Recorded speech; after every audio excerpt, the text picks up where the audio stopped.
sur le front de mer de Gaza, celui-là même que Donald Trump voudrait transformer en Riviera, les Gazaouis luttaient ce matin encore pour leur survie, indifférents pour beaucoup à la reconnaissance de l'État de Palestine par la France.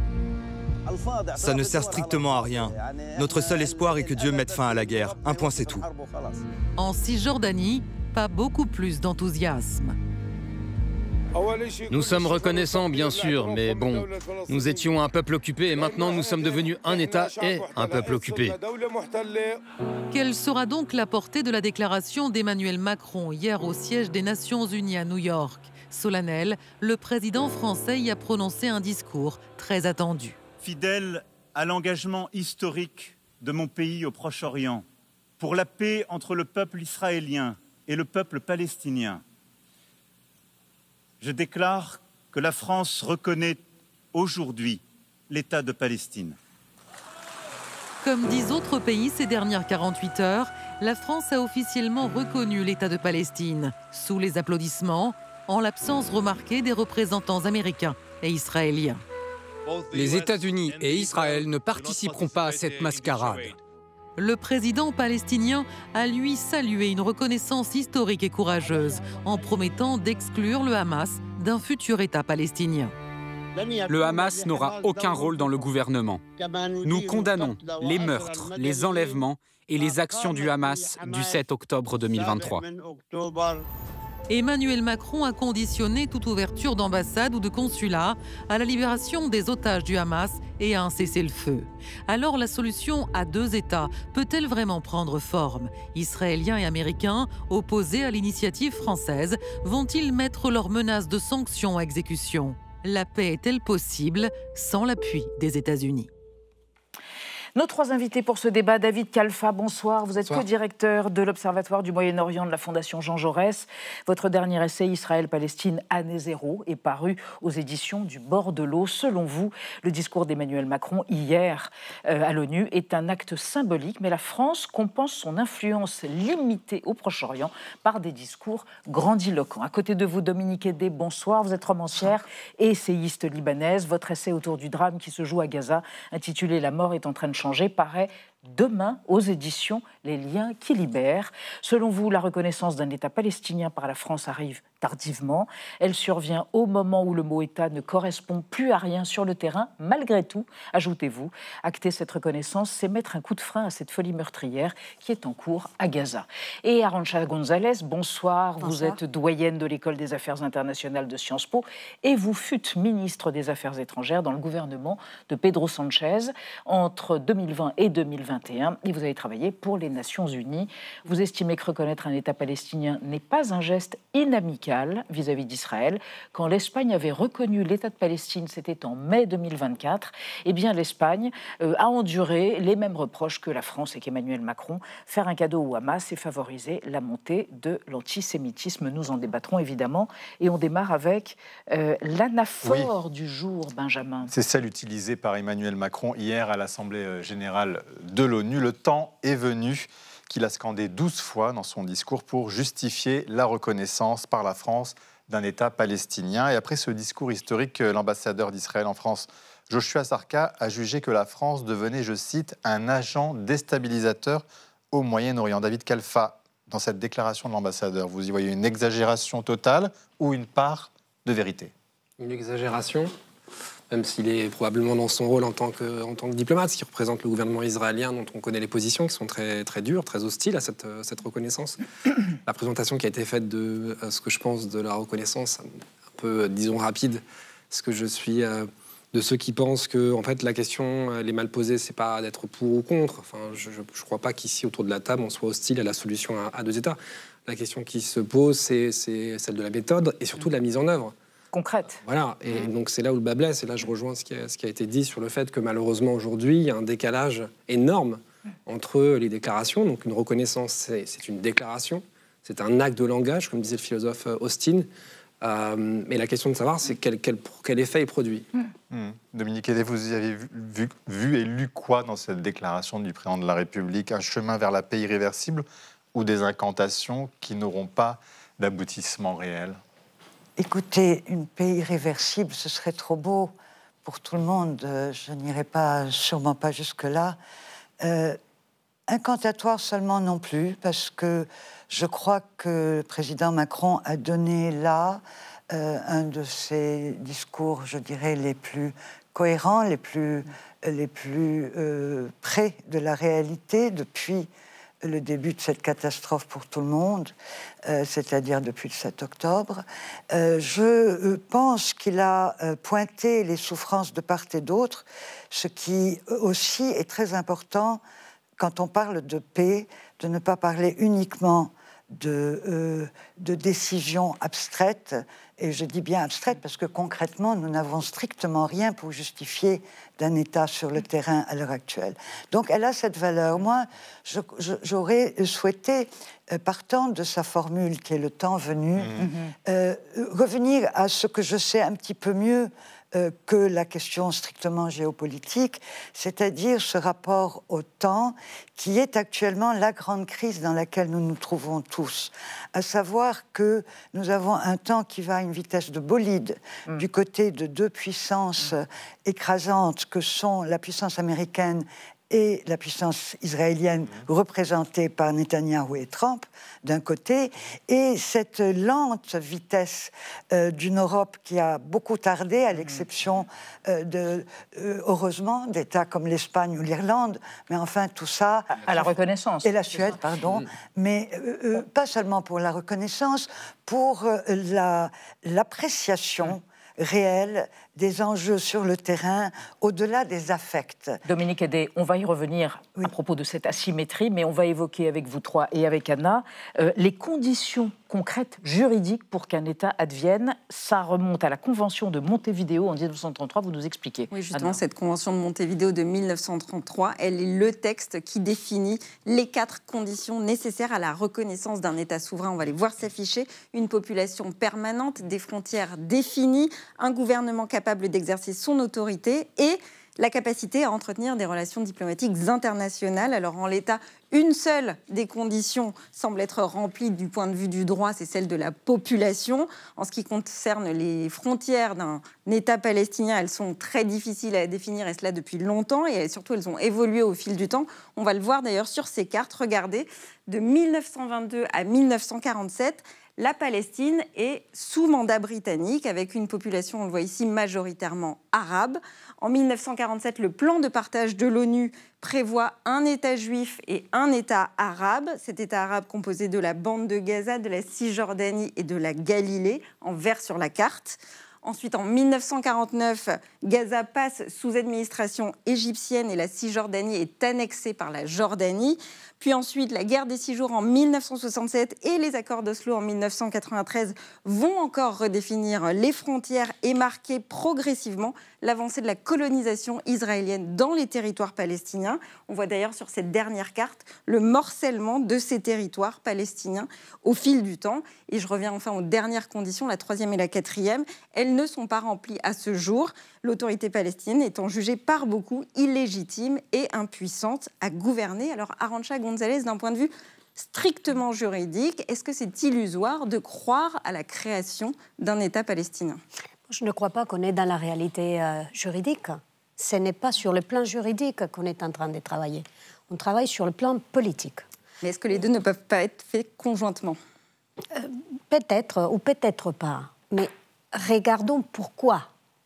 Pourquoi on est arrivé là, et je crois qu'il y a des raisons pour lesquelles on est arrivé là. D'abord, on pensait qu'on allait arriver ici à la fin d'un processus de négociation entre Israël et Palestine. Aujourd'hui, on se rend compte que peut-être ce moment n'arrivera jamais. Il y a une menace d'annexion de la Cisjordanie. Donc c'est une manière pour beaucoup de pays de dire nous restons fidèles, cohérents, à ce qui était le projet original des 2 États. Mais il y a aussi un autre élément qui est une pression grandissante de la part des opinions publiques dans beaucoup de pays européens qui ne voient pas une solution apportée par leurs États et qui ont pris en main la protestation, une protestation en Italie, d'ailleurs, parfois un peu violente, et à laquelle les chefs d'État et de gouvernement nécessitent aujourd'hui aussi de répondre. Vous voulez réagir, David Kalfa? Non, je suis assez d'accord avec ce qui vient d'être dit. Là, on reconnaît un état virtuel. Sur le plan strictement juridique, en fait, la reconnaissance, c'est un acte juridique. Mais il a, en effet, comme vous l'avez dit, il a une portée politique et symbolique très, très forte.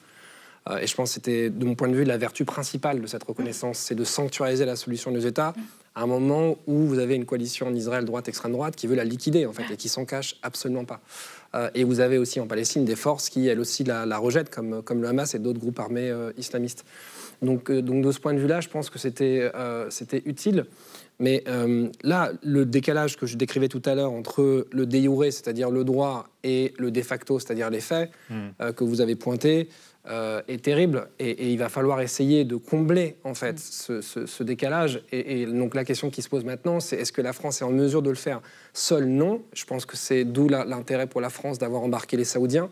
Je note quand même que MBS n'était pas présent, qu'il n'a pas envoyé... Mohamed Ben Salman, avec qui cette décision a été imaginée avec le président français. C'est ça, donc le prince héritier qui n'a non seulement pas été physiquement présent, mais qui par ailleurs n'a même pas envoyé un message enregistré. Donc moi j'interprète comme sans doute il a voulu ménager son allié américain, très probablement, avec qui il y a aussi des relations de business avec la famille Trump. Et puis peut-être qu'il y a un questionnement sur la capacité de la France à délivrer. Et peut-être qu'il y a un questionnement, Dominique Hédé, sur la reconnaissance de la souveraineté de l'État hébreu par les pays arabes, à commencer par l'Arabie saoudite. On parlait de presque 160 pays qui reconnaissent donc l'État de Palestine. Ils sont 154 parmi les membres des Nations Unies qui reconnaissent l'État hébreu. Est-ce qu'il n'y aurait pas aussi cette nécessaire Vous savez, la reconnaissance des facto de l'État d'Israël, elle est évidente. Mais elle n'est pas faite par le Koweït, par l'Arabie saoudite, par tout ça vraiment est de l'ordre de la formalité. Et je dirais, même si le terme n'est pas très politique, d'une hypocrisie générale, est parfaitement partagée.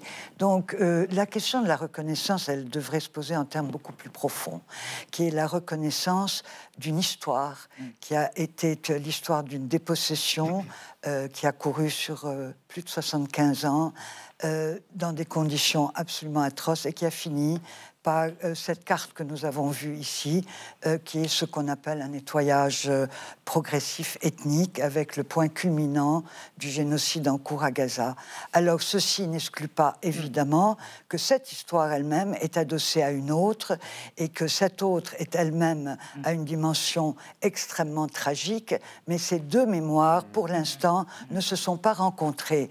Une mémoire a fait main basse plus ou moins sur l'autre par l'intermédiaire des pays responsables de la tragédie originelle et absolue qu'a été la Shoah. Donc nous avons là, si vous voulez, une carte psychique de traumatisme et de souffrance à laquelle personne ne veut s'attaquer directement. Donc tout ce monde se réunit autour des tables, fait le travail aujourd'hui mieux qu'hier, mais il eût mieux valu qu'il ait été fait au moment où vous-même, d'ailleurs, avant même l'élection de Trump, vous avertissiez les Européens sur l'urgence de regarder tout ça de plus près. Justement, Arantxa González, quelles conséquences quand même concrètes maintenant et géopolitiques ça a provoqué l'ire des autorités israéliennes que cette reconnaissance par la France, avec des menaces de mesures de rétorsion par Netanyahou. Comment ça s'était passé pour l'Espagne et qu'est-ce qu'on peut craindre? Est-ce que ça risque pas d'avoir un effet contre-productif? Non, je crois qu'on connaît, parce que ça s'est passé déjà dans ces dernières années, d'abord une accusation que je trouve très forte, très difficile, qui est l'accusation d'antisémitisme, parce que je crains qu'on est en train d'évaluer ces mots qui est l'antisémitisme dans un moment où il y a du vrai antisémitisme. Chacun qui décide de faire quelque chose qui ne plaît pas au gouvernement de Netanyahou ou au gouvernement des États-Unis de Donald Trump s'est fait accuser d'antisémitisme. Ça, c'est la première leçon.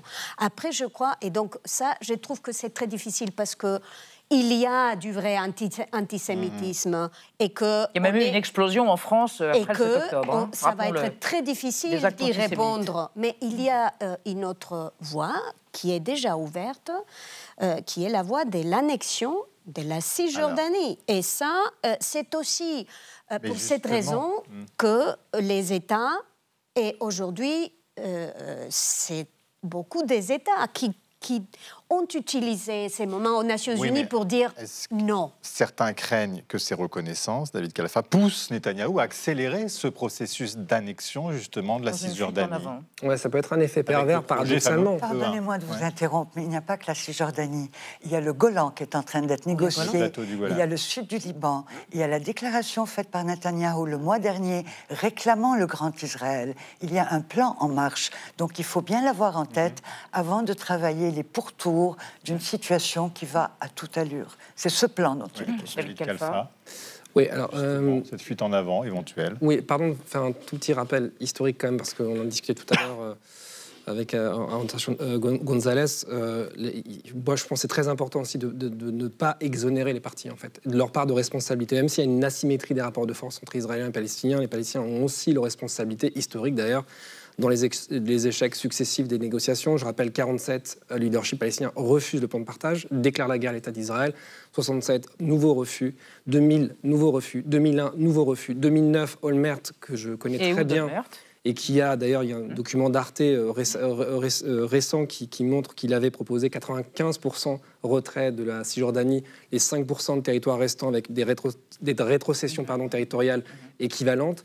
Donc il y a eu, et chez Arafat et chez Mahmoud Abbas, des occasions manquées. Les Israéliens ont aussi leur part de responsabilité, parce que la médiation américaine était, quand même, elle épousait beaucoup plus, disons, le point de vue israélien que le point de vue palestinien. Mais ça, c'est important de le rappeler, parce que cet État palestinien, il aurait pu naître en 1947. Donc ça, c'est le premier point. Il faut rappeler que pendant ce temps, les colonies se multipliaient. Oui. Non, mais l'un n'exclut pas l'autre. Non, on n'est pas d'accord parce que... Non, laissez-moi vous dire. Le mot... Non, mais moi, je vous laisse finir vos phrases. Juste laisser un développement, quand même. Non, je veux juste vous dire une chose. Le mot colonie n'a pas été prononcé aux Nations Unies. La démilitarisation du futur État palestinien est acquise les yeux fermés comme une évidence.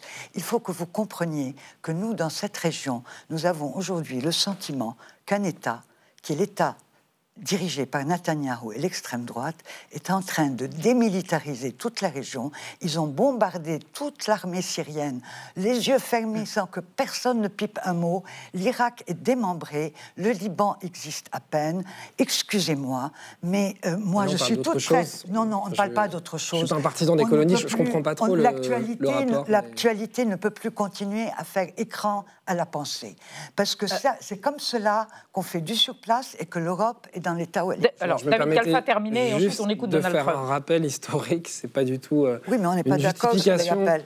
Moi, je dis, lisez Ilan Pappé, lisez le livre d'Ilan Pappé sur le nettoyage ethnique, et tout y est. Si David vous avez un fait à contester dans Dominique Hédé, dialoguer. Donc, Ilan Pappé, c'est un auteur très très contesté, mais je crois qu'on n'est pas là pour discuter des nouveaux historiens. Je me permettais juste de dire en fait que c'est une histoire tragique. Vous avez deux peuples qui revendiquent le même territoire, qui ont des légitimités sur ce territoire. C'est ce qui d'ailleurs explique la tragédie israélo-palestinienne, et que je pense, même d'un point de vue strictement à la fois éthique et politique, que c'est extrêmement important de ne pas exonérer les leaders, je ne parle pas des peuples d'ailleurs, les leaders de leurs responsabilités historiques. Ça n'exclut absolument pas la responsabilité israélienne. Je ne suis pas un partisan de la colonisation, enfin bref. Il reste très peu de temps. Oui, on va juste s'interroger sur la clé pour essayer d'accéder à une solution à deux États, ou peut-être un État binational. On n'aura pas le temps de débattre entre ces deux options, mais on va écouter... Les États-Unis, parce que rien ne semble possible sans les Américains. Mais écoutez, Trump qui a été très critique sur l'annonce par Emmanuel Macron de la reconnaissance d'État palestinien. C'était aujourd'hui même. Now, as if to encourage continued conflict, some of this body is seeking to unilaterally recognize a Palestinian state. The rewards would be too great for Hamas terrorists for their atrocities. Those who want peace should be united with one message: release the hostages now. Arantxa González, qu'on le veuille ou non, c'est cet homme qui a la clé ou pas aujourd'hui? Il a une partie de la clé, mais on découvre aussi qu'on a un pouvoir. Et je crois que notre objectif... Qui? Les Européens? Beaucoup plus que les Européens. Il suffisait d'écouter ce qui s'est passé hier. Il y avait l'Afrique, il y avait l'Asie, il y avait l'Amérique latine, il y avait... du monde, et je crois que l'objectif maintenant, c'est un cessez-le-feu. Parce que ce qui est en train de se passer, c'est la prise en otage des civils de la part des extrêmes des deux côtés. Cessez-le-feu et sanctions contre Israël, c'est ce que disent certains, c'est ce que vous souhaitez, vous, par exemple? Non, je crois que ce qu'il faut, c'est utiliser le plus possible ce que nous avons à notre disposition pour obliger les deux parties à faire ce qu'ils ne veulent pas faire. L'Espagne a proposé des sanctions. La France pourrait faire de même, peut-être. J'embraye sur ce que vous avez dit, qui est la notion de prise en otage. Et je crois qu'avec la figure tragique des otages israéliens actuellement, dont nous souhaitons tous ardemment qu'ils soient libérés, il y a là la figure qui s'applique à l'ensemble, je dirais presque, de la planète, c'est-à-dire que nous avons tous un sentiment de prise en otage par un système politique et une politique internationale qui est en pleine faillite et qui essaye de camoufler sa faillite par une course à l'argent et à la toute-puissance financière qui ne peut pas être un projet pour l'humanité. Donc, oui, nous sommes tous pris en otage, et peut-être même Emmanuel Macron lui-même, et c'est ce dont quoi il essaye péniblement de se libérer. Par le Hamas aussi, qui a publié hier des vidéos, au moment où il y avait cette reconnaissance, de vidéos laissant entendre que les otages allaient être exécutés, David Khalfa. Donc oui, on se retrouve dans une situation qui nous semble bloquée encore maintenant, malgré ce qu'on entend de la part du président français. Je souscris totalement à ce qui vient d'être dit, cette double prise d'otages côté israélien. Il y a une prise d'otage au sens politique du terme, où vous avez une majorité de la population qui veut un arrêt de la guerre depuis des mois déjà, qui manifeste. Mais le Premier ministre israélien n'en fait qu'à sa tête, parce que son obsession, c'est de se maintenir au pouvoir.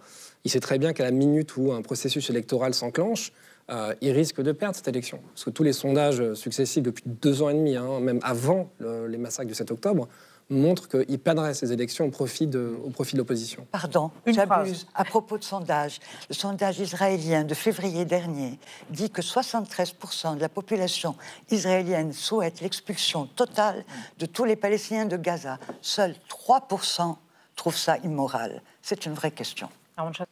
Non, je crois qu'aujourd'hui, le plus urgent, c'est protéger les civils en Israël, mais au Gaza. Au Gaza, cette population qui est en train de mourir de faim, de soif, de manque de médicaments, il faut tout. Et quand je dis tout, c'est tout pour obtenir un cessez-le-feu maintenant. C'est ça, ça doit être notre objectif collectif. Tout à fait d'accord. Une dernière phrase. Et si je peux me permettre, vraiment essayer de faire de donner le plus d'écho possible aux voix de la paix, ceux qui se battent sur le terrain en Israël et en Palestine, pour justement sortir de cette ornière, sortir de la guerre, mais surtout ouvrir une autre perspective que simplement le conflit. Vous l'avez fait ce soir, tous les trois, chacun à votre façon. Merci infiniment d'être venus débattre.